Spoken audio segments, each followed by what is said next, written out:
Me llamo Noelia Huerta y hasta aquel martes por la tarde pensaba que tenía una vida bastante común. Vivía sola en un rincón tranquilo de Madrid, en el barrio de Chamberí, pasaba los días editando manuscritos en chándal y hablaba con mis padres por teléfono todos los domingos sin falta. Nada destacable, nada extraño, solo una vida que había construido lenta y silenciosamente, como quien apila libros en una estantería. Pero todo eso se desmoronó exactamente a las 2:17 dentro de una farmacia de barrio en la calle Fuencarral. Me había sentido fatal toda la mañana, con una gripe gestándose detrás de mis ojos, así que me arrastré calle abajo para recoger unos antibióticos de una receta electrónica que apenas recordaba haber pedido. El aire olía a desinfectante y a bolsas de plástico. Estaba revisando un correo electrónico en el móvil de un cliente que se quejaba sobre los guiones largos cuando alguien se puso en la cola detrás de mí. Era una mujer mayor con el pelo gris recogido en un moño y guantes de jardinería asomando de su bolso de tela, inofensiva hasta que dijo: «Te pareces muchísimo a mi hermana». Sonreí de esa manera en la que lo haces cuando los desconocidos te dicen cosas así, suave, educada, despectiva. Lo había oído antes. Una de esas caras comunes, suele decir la gente. Pero ella no me devolvió la sonrisa. Sus ojos se llenaron de otra cosa. Dolor quizás o conmoción. Entonces dijo 5 palabras que nunca olvidaré: ella desapareció cuando tenía 7 años. Sentí una opresión en el pecho. No dije nada, solo miré hacia adelante en silencio, rogando que la cola avanzara más rápido. Entonces ella dijo mi nombre. No Noelia, ni nada parecido. Dijo un nombre que yo nunca había escuchado en mi vida, pero que de alguna manera hizo que se me erizara el vello de la nuca. Y la cuestión es que no la corregí porque en algún lugar bajo el ruido de la farmacia y la estática en mi pecho, algo dentro de mí susurró: podría tener razón. No dormí esa noche. Después del encuentro en la farmacia, fui a casa con los antibióticos todavía en la bolsa de papel y la cabeza zumbando más fuerte de lo que la fiebre jamás podría. Debí haber reproducido esos 5 segundos 100 veces, el momento exacto en que se le quebró la voz, la forma en que me miró como si estuviera viendo a un fantasma que se negaba a desaparecer. Y ese nombre, el que no me pertenecía, excepto que ahora no estaba tan segura. Me quedé frente al espejo más tiempo del debido, estudiando mi cara como los extraños estudian cuadros que creen haber visto antes. Mi nariz, mis ojos, la leve cicatriz sobre mi ceja. Me había caído de un columpio cuando era pequeña, o eso me habían contado. Mis padres siempre decían que me llevaron a urgencias y me cogieron de la mano mientras me daban los puntos. Pero yo no recordaba ese día. No realmente. Solo recordaba la historia, las fotos posteriores, la forma en que mi madre solía volver a contarla, como una fábula para dormir. Había muchas cosas así en mi infancia. Cosas que sabía porque me las habían contado, no porque las hubiera vivido. A mis 33 años, pensaba que ya había pasado la etapa de cuestionarme quién era. Crecí en Alcalá de Henares y me mudé al centro de Madrid después de la universidad. Trabajaba como editora freelance principalmente de novela histórica y alguna memoria ocasional. Me gustaban los plazos de entrega, la soledad y hacer la compra los miércoles por la mañana cuando los pasillos del supermercado estaban vacíos. No tenía hermanos ni familia extensa con la que mantuviera el contacto. Solo mi madre Elisa y mi padre Roberto, que vivían en una casita con una puerta roja y un jardín perfectamente cuidado. Me querían. Siempre lo habían hecho. Pero tampoco tenía fotos mías antes de los 3 años. Siempre que preguntaba, mamá decía que había habido un incendio en la casa. Lo destruyó todo, dijo una vez mientras removía el tomate frito. Como si fuera solo otro inconveniente. Juguetes viejos, fotos de bebé, todo. Eras tan pequeña que no te acuerdas. Esa era la historia, una de tantas. Nunca insistí. Sin embargo, esa noche hice algo que no había hecho en años. Abrí el cajón inferior de mi escritorio y saqué una pequeña caja de terciopelo. Dentro había un pendrive con fotos escaneadas que mamá me había enviado para una presentación que hice en su 30 aniversario. Lo conecté con el corazón palpitando. La foto más antigua era yo con 3 años, sentada con las piernas cruzadas en un parque, con un peto vaquero y sosteniendo un polo derretido. El nombre del archivo decía cumpleaños 03, IPEC. Fui pasando una por una. Siempre de 3 años en adelante. Ni manta de bebé ni pulsera del hospital, ni primeros pasos, solo una niña que aparentemente apareció un día y de repente era lo suficientemente mayor para posar ante la cámara. Y entonces recordé algo que hizo que se me encogiera el estómago. Mi partida de nacimiento. La había visto una vez hace años cuando solicité el pasaporte. Recordé haber pensado lo nueva que parecía, como si la hubieran impreso en una copistería esa misma mañana. No quería sacar conclusiones precipitadas, pero sentía la piel demasiado tirante, la respiración demasiado superficial, y el nombre que esa mujer había pronunciado en la farmacia no dejaba de resonar en mi cabeza. A la mañana siguiente llamé a mi madre. Contestó con su habitual tono cantarín. Buenos días, cariño. ¿Cómo te encuentras? Bien, dije. Solo un poco cansada. Hablamos de nada. El tiempo, el supermercado, un nuevo vecino con un perro ruidoso. Entonces pregunté, oye, ¿te acuerdas de dónde vivíamos antes de Alcalá? Hubo una pausa. Luego, ¿te refieres a antes del incendio? Sí. Otra pausa más larga. Creo que fue en algún lugar cerca de Valencia, dijo finalmente. ¿Por qué? Por nada, mentí. Pero sentí cómo cambiaba su actitud. Algo en su voz se tensó ligeramente. Y por primera vez en mi vida, me pregunté qué más no me estaba diciendo. Me dije a mí misma que no iba a obsesionarme, que todo esto era solo una coincidencia, un caso inofensivo de identidad equivocada. Pero ese rincón silencioso y sospechoso de mi mente, el que solía ignorar, estaba ahora completamente despierto, rebuscando en cada recuerdo que tenía, como si intentara encontrar una grieta en el suelo. Al mediodía, tenía un dolor de cabeza peor que la infección que supuestamente estaba tratando. Así que llamé a Daniela. Era mi amiga más cercana en Madrid, una enfermera pediátrica con una honestidad brutal que normalmente agradecía y a veces temía. Apareció en mi piso con su uniforme azul, sosteniendo un té helado y con una ceja levantada. Parece que has visto un fantasma, dijo. Tal vez lo hice. Le conté todo. La mujer de la farmacia, el nombre, la cicatriz, las fotos que empezaban demasiado tarde, la conversación con mi madre esa mañana. Daniela escuchó sin interrumpir, lo cual era raro. Luego se recostó en mi sofá y dijo, vale, esto es o la historia más rara que he oído o el comienzo de un documental increíble. No bromees. No bromeo, Noelia. Si alguien se me acercara y empezara a enumerar cosas sobre mi cuerpo que no podría saber, ya me estaría haciendo una investigación de antecedentes a mí misma. No me voy a investigar a mí misma. ¿Por qué no? Eso me detuvo. No tenía respuesta. Daniela cogió mi portátil de la mesa de centro, lo abrió y empezó a teclear como si hubiera nacido para destapar conspiraciones. ¿Cómo se llamaba ella? No lo sé. Nunca me dijo su nombre. Solo el de su hermana. La que cree que soy yo. Daniela siguió tecleando. Vale. ¿Cuál era ese nombre? Dudé, luego lo dije en voz alta por primera vez. Leonor. Daniela se congeló. ¿Leonor qué? No lo sé. No lo dijo. Nos sentamos en silencio un momento. Daniela abrió Facebook. Bueno, busquemos de todos modos. Buscamos combinaciones. Leonor desaparecida. Leonor años 90, Valencia, Madrid. Nada. Entonces añadí, dijo que su hermana desapareció cuando tenía 7 años. Esas fueron sus palabras exactas. Daniela añadió la palabra desaparecida a la búsqueda y acotó la fecha. Fue entonces cuando la encontramos. Elena Molina, profesora de primaria jubilada, vive en Madrid. La foto de perfil la mostraba en un jardín rodeada de girasoles.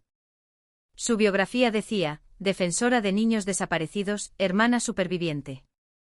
Se me cortó la respiración. Daniela revisó las fotos de Elena. Encontramos un álbum titulado Nunca olvidada. Dudamos un segundo y luego hicimos clic. La primera foto era una foto escolar de una niña, quizá de 7 años, a la que le faltaban los dientes delanteros, con grandes ojos verdes y un casco de bicicleta rosa colgado de un hombro. Podría haber sido yo. Se parecía más a mí que cualquiera de las fotos de niña pequeña que yo no tenía. Tengo que hablar con ella, susurré. Sí, dijo Daniela en voz baja. Realmente tienes que hacerlo. Pasé el resto de la tarde caminando de un lado a otro de mi piso. Escribí y reescribí un mensaje para Elena al menos 10 veces antes de enviarlo finalmente. Hola, soy Noelia. Coincidimos ayer en la farmacia. Creo que tenemos que hablar. Ella respondió 10 minutos después. Gracias. Esperaba que lo hicieras. Sugirió que nos reuniéramos a la mañana siguiente. Un lugar tranquilo, dijo. Algún sitio seguro por si me agobio. Elegí la cafetería El Helecho Azul cerca de la Gran Vía, no muy lejos de donde yo vivía. Terreno neutral, paredes familiares. Esa noche no volví a dormir. Pero esta vez no era el miedo lo que me mantenía despierta. Era otra cosa. Algo que aún no podía nombrar, pero sabía que tenía dientes. La cafetería olía a canela y madera vieja. El tipo de lugar donde el tiempo se ralentiza. Llegué 10 minutos antes y elegí una mesa en la esquina cerca de la ventana. Mis manos no dejaban de moverse nerviosas, primero con la cucharilla, luego con el sobre de azúcar, luego con el borde de la servilleta. Cuando Elena entró, la reconocí al instante. El mismo moño gris, la misma mirada firme. Pero esta vez parecía diferente, más frágil de alguna manera, como si no hubiera dormido en días. Caminó hacia mí sosteniendo una gran bolsa de tela y algo más bajo el brazo, una fina carpeta de cartón. Me levanté para saludarla. No nos abrazamos. Ella solo asintió una vez, como si temiera que un movimiento en falso pudiera asustarme. Gracias por venir, dijo suavemente. No estaba segura de si lo haría, admití. Se sentó con cuidado. Su voz era tranquila, pero le temblaban las manos mientras dejaba la bolsa en la silla de al lado. Quiero que sepas que salga lo que salga de esto, estoy agradecida de que me hayas contactado. Nos sentamos en silencio un momento antes de que llegara la camarera. Pedí té. Elena no pidió nada. Creo que ni siquiera miró la carta. Luego alcanzó la carpeta. Estas son copias, dijo. No quería abrumarte, pero pensé que querrías ver algo de esto. Abrió la carpeta y comenzó a desplegar piezas de una vida que, según ella, una vez había sido mía.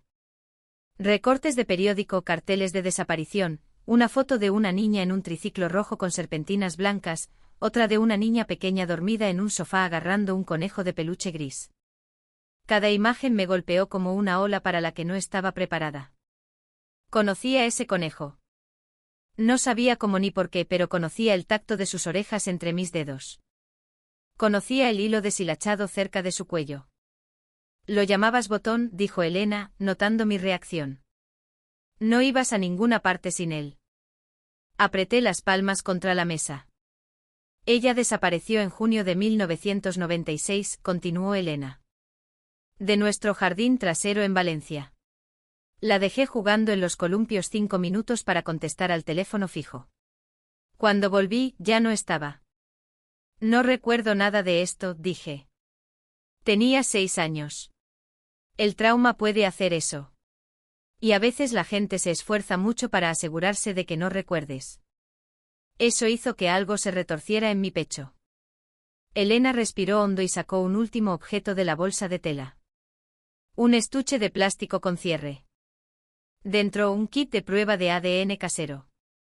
Yo ya hice el mío, dijo. No quería pedirte nada, pero si estás dispuesta, esto nos lo dirá.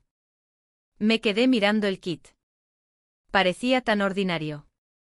Unos bastoncillos, un código de barras, una caja, pero bien podría haber sido una granada de mano sobre la mesa entre nosotras. ¿Qué pasa si soy ella? Pregunté. ¿Qué pasa con las personas que me criaron? Elena no habló durante un largo momento. Luego dijo, no lo sé. No estoy aquí para destruir tu vida. Solo que nunca dejé de buscar. Ni un solo día. Sus ojos brillaban, pero no lloró. Puede que no me recuerdes, añadió. Pero yo te recuerdo a ti.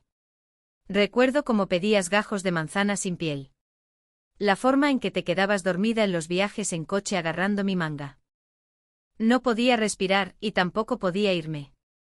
Así que alcancé el kit. Y mientras frotaba el interior de mi mejilla con dedos temblorosos, sentí que algo cambiaba dentro de mí, como una puerta abriéndose apenas una rendija en una habitación en la que nunca me había atrevido a entrar. Los resultados de ADN llegaron un lunes. El asunto del correo era tan simple como el recibo de la compra, su informe de ADN está listo. Lo abrí en silencio. Sin música dramática, sin jadeos, solo números. 99,9% de coincidencia. Yo era Leonor Molina.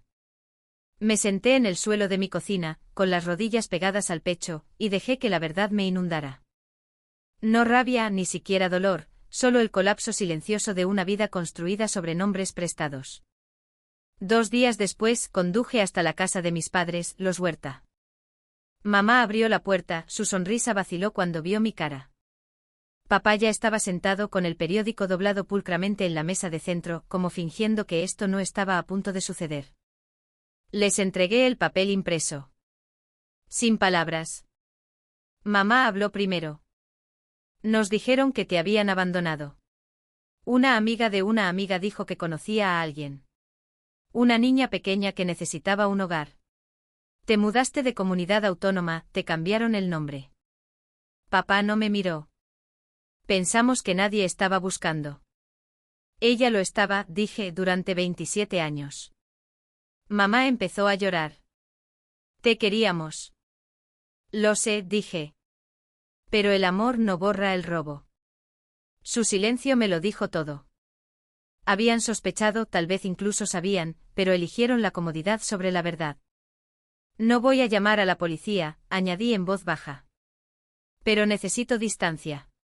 Necesito tiempo para entender quién soy sin que vosotros me lo digáis. Me fui sin decir una palabra más. De vuelta en mi piso, me quedé mirando el nombre impreso en el informe de ADN. Aún no encajaba, pero tampoco se sentía incorrecto. Esa noche cambié mi firma de correo electrónico a Noelia Molina Huerta. 2 vidas, un cuerpo. Una verdad que finalmente tenía nombre. Elena me invitó a cenar el fin de semana siguiente. Nada formal, dijo. Solo lasaña y algunas personas que han estado esperando mucho tiempo. Casi no fui. Parte de mí seguía parada en el salón de mis padres escuchando la palabra, abandonada, como si fuera una defensa. Parte de mí no estaba segura de merecer una segunda familia o de si podría enfrentarme a una, pero fui. La casa de Elena era pequeña, de 2 plantas con hiedra trepando por un lado. Olía a tomates horneados y albahaca, y había demasiados marcos de fotos para la cantidad de paredes. Fotos de una vida que nunca llegué a vivir. Gorros de cumpleaños, mañanas de Navidad, veranos en el lago. Su voz tembló ligeramente cuando me presentó. Esta es mi hermana. La palabra se me atragantó en el pecho. Marta estaba justo detrás de ella sosteniendo una fuente de horno. Su pelo era más oscuro que el mío, más corto, rizado alrededor de sus mejillas. Me miró un momento demasiado largo antes de dejar la lasaña. También traje postre, dijo. Tarta de manzana. Te solía encantar. Asentí sin saber cómo responder a recuerdos que no eran míos. La cena fue extraña de la manera en que el duelo es extraño cuando es silencioso. Sin gritos, sin lágrimas, solo el silencio de personas aprendiendo de nuevo a sentarse juntas. Javi, el hijo de 10 años de Marta, se sentó a mi lado y me miraba de reojo cada pocos minutos como si yo pudiera desvanecerme a mitad de un bocado. Después Marta me preguntó si podíamos hablar fuera. Nos paramos en el porche trasero bajo unas luces de verbena y un cielo demasiado amplio para lo pequeña que me sentía. Nunca dejé de pensar en ti, dijo. Tenía 8 años cuando desapareciste. Revisé los columpios cada mañana durante un año. No sabía qué decir. Ella me entregó una pequeña caja de madera. Estas eran tuyas. Dentro una pulsera de campamento de verano, un dibujo con ceras de una ballena y un relicario de oro con pequeñas huellas dactilares en el cierre. No recordaba ninguno de ellos, pero agarré la caja como si fueran piezas de un idioma que había olvidado cómo hablar. Marta me tocó el brazo. No tienes que convertirte en ella otra vez. Puedes elegir. Miré a través de la puerta de cristal, Elena recogiendo los platos, Javi lamiendo una cuchara. Aún no sé quién soy, susurré. Está bien, dijo ella. Esperaremos. Y por primera vez en semanas, creí a alguien cuando dijo eso. No borré el nombre Noelia. No pude. Era el nombre que creció conmigo en carnés de biblioteca, solicitudes de trabajo, en cada nota que mis padres dejaron en la nevera. Contenía recuerdos, apegos, incluso si se construyeron sobre algo robado. Esa parte de mí era real, todavía lo es. Pero Leonor, la niña que desapareció, ella importa también. Ella existió antes de que nadie intentara renombrarla. Y aunque no recuerdo sus columpios ni su conejo ni el jardín del que se esfumó, ahora sé que fue amada, buscada y extrañada más allá de toda medida. Ahora vivo entre esos nombres. Noelia va a trabajar, responde correos, paga facturas. Leonor está en el relicario que guardo en mi mesita de noche, en las historias de Elena, en los mensajes cuidadosos de Marta. Cada martes Elena y yo quedamos para tomar café. Ella trae recortes y recuerdos. Nunca presiona. Algunos días hablamos, otros días no, pero ella está ahí, constante, cálida e increíblemente paciente. Marta se comunica con una especie de gracia tranquila. Sus mensajes son cortos, considerados. A veces una foto del dibujo más reciente de Javi. Una vez solo las palabras, sigues siendo mi hermana. Siempre lo fuiste. Los Huerta, Roberto y Elisa. Nos vemos una vez al mes. La cena es cautelosa pero honesta. Ya no fingen. Están en terapia. Yo también. No los he perdonado. No del todo. Pero tampoco cargo con su vergüenza por ellos. Ese peso nunca fue mío para soportarlo. Lo que he aprendido es esto: no siempre puedes elegir cómo empieza tu historia, pero puedes elegir quién te ayuda a escribir el siguiente capítulo. Mi nombre legal ahora dice Noelia Molina Huerta. No es elegante, pero es verdadero. Honra tanto la vida que viví como la que nunca llegué a terminar. Ya no me siento perdida. Me siento completa.